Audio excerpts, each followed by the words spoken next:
You're 37 weeks pregnant, lying awake at 3 a.m., wondering how you'll actually know when labor starts. Will it be obvious or could you miss it?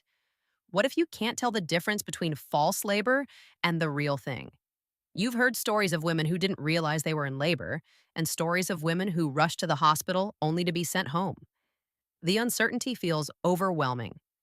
This question keeps nearly every pregnant woman awake in those final weeks, and for good reason.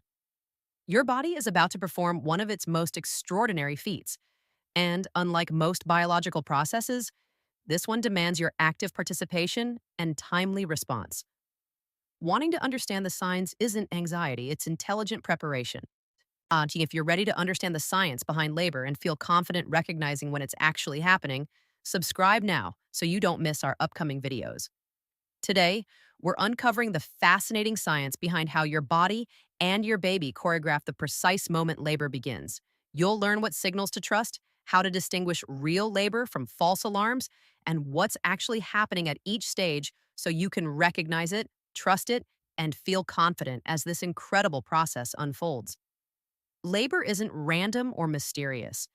It's an elegant biological cascade triggered by specific hormonal signals, cervical changes, and communication between mother and baby. Understanding this science transforms fear into empowered recognition. Let's start with what's happening inside your body weeks before you feel a single contraction. The initiation of labor is a precisely timed hormonal symphony. Your baby's lungs mature and release surfactant proteins into the amniotic fluid. These proteins signal the placenta to reduce progesterone, the hormone that's been maintaining your pregnancy. At the same time, your placenta increases production of prostaglandins and estrogen. This shift makes your uterus highly sensitive to oxytocin, the contraction hormone. Simultaneously, your baby's adrenal glands release cortisol, adding to the cascade. This matters because labor isn't accidental. It's a coordinated conversation between you and your baby that begins when your baby is physiologically ready to be born. Your body isn't randomly deciding its time. Your baby is actively participating in the decision. Understanding this helps you trust that your body knows what it's doing. This process has been building for weeks, creating the perfect conditions for labor to begin. Now, let's talk about contractions because this is where so many women feel confused. You've probably already felt Braxton Hicks contractions, those practice runs your uterus does to prepare. Here's how they differ from true labor contractions. Braxton Hicks are irregular and inconsistent in intensity. They often stop with position changes or hydration. You primarily feel them in the front of your abdomen. They're uncomfortable but manageable. True labor contractions follow a specific pattern. You'll hear healthcare providers mention the 5-1-1 rule. That's contractions 5 minutes apart, lasting 1 minute each, for at least 1 hour. They intensify over time. They radiate from your back to your front. They don't stop, regardless of what you do, whether you walk around, lie down, or drink water. These contractions are caused by coordinated uterine muscle contractions driven by oxytocin, progressively opening your cervix. This distinction matters because it prevents unnecessary hospital trips while ensuring you recognize true labor when it arrives. When you're timing contractions, start from the beginning of one contraction to the beginning of the next. If they're following that 5-1-1 pattern and intensifying, you're likely in true labor. Your body is giving you clear, unmistakable signals. While contractions are what you feel, your cervix is doing the real work of preparing for birth. Your cervix undergoes 3 critical transformations. And first, effacement. This is thinning, measured as a percentage. Your cervix goes from about 3 centimeters thick to paper thin or 100% effaced. Second, dilation. This is opening, measured in centimeters from 0 to 10. 10 centimeters is fully dilated, ready for pushing. Third, position change.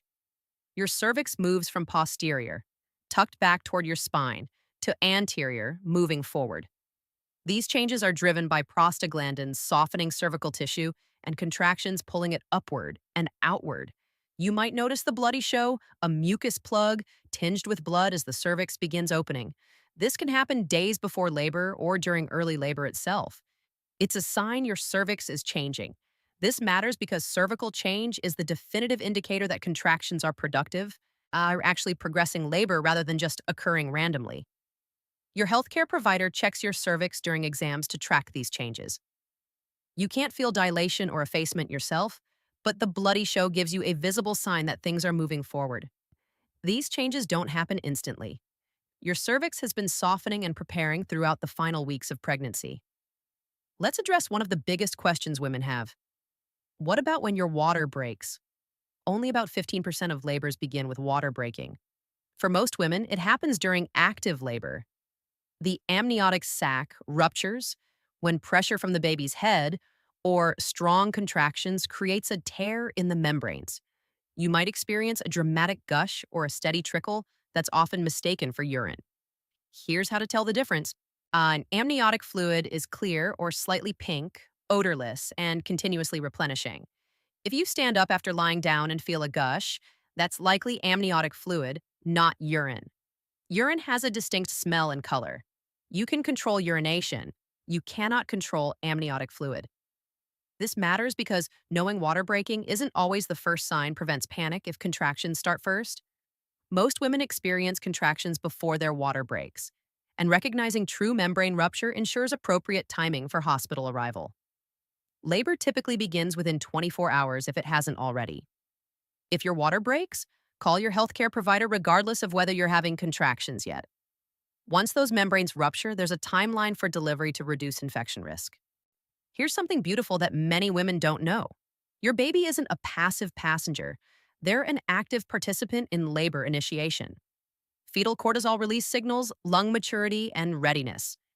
Your baby's position and engagement in your pelvis, what people call dropping or lightening, creates pressure that stimulates cervical receptors, triggering oxytocin release. This dropping usually happens 2 to 4 weeks before labor in first pregnancies, though it can happen later in subsequent pregnancies. Research suggests babies may even send chemical signals through the placenta that influence timing. Your baby is communicating readiness. This matters because it's profoundly reassuring. Your baby helps decide when they're ready to be born. There's natural wisdom built into this process. You and your baby are working together, not against each other. When you feel those first real contractions, know that your baby has been preparing for this moment just as much as your body has. Now let's talk about recognizing progression, because labor happens in phases. Early labor, also called the latent phase, involves irregular or mildly regular contractions. Your cervix dilates from 0 to 6 centimeters, often slowly. This phase can last hours or even days. You might have back pain or cramping. The key marker is that you can typically talk through contractions. You can still have conversations, watch television, move around comfortably between contractions. Active labor brings a distinct shift. Contractions are 3 to 5 minutes apart. The intensity requires full focus. You cannot talk through them. Dilation progresses from 6 to 10 centimeters on roughly 1 centimeter per hour. You need to breathe through each contraction. Everything in you focuses on managing the sensation. This distinction matters for several reasons. It guides when to go to the hospital, typically during active labor, unless your water breaks or you have other concerns. It prevents exhaustion from premature hospital admission. Many women labor more comfortably at home during early labor, and it helps you mentally prepare for the intensity shift ahead. When you can no longer talk through contractions, when you need to stop everything and breathe through each wave, you're likely moving into active labor. That's when it's time to head to the hospital or call your midwife if you're planning a home birth. Here's what you need to know above everything else. Your body has been preparing for this moment throughout pregnancy, softening ligaments, positioning the baby, priming your uterus. The labor signals aren't obscure or easily missed. When true labor begins, the pattern and intensity become unmistakable. You will know. Women worry they won't recognize it, but your body sends clear signals. While every labor is unique in timing and presentation, the underlying physiology is remarkably consistent and reliable. Some women have back labor, some have faster or slower progression, but the fundamental patterns remain. Contractions that intensify and follow a regular pattern. Cervical changes that create the bloody show. Sensations that demand your attention and focus. This gives you permission to trust your instincts. You will recognize when it's time. You don't need to fear missing it or misreading the signs. Your body is expertly designed to navigate this process. Labor is not a medical emergency to fear. It's a powerful biological process your body has been preparing for since conception. You have everything you need within you to recognize the signs, trust the process, and bring your baby into the world. When you start wondering if this is it, time your contractions. Notice the pattern. Pay attention to intensity.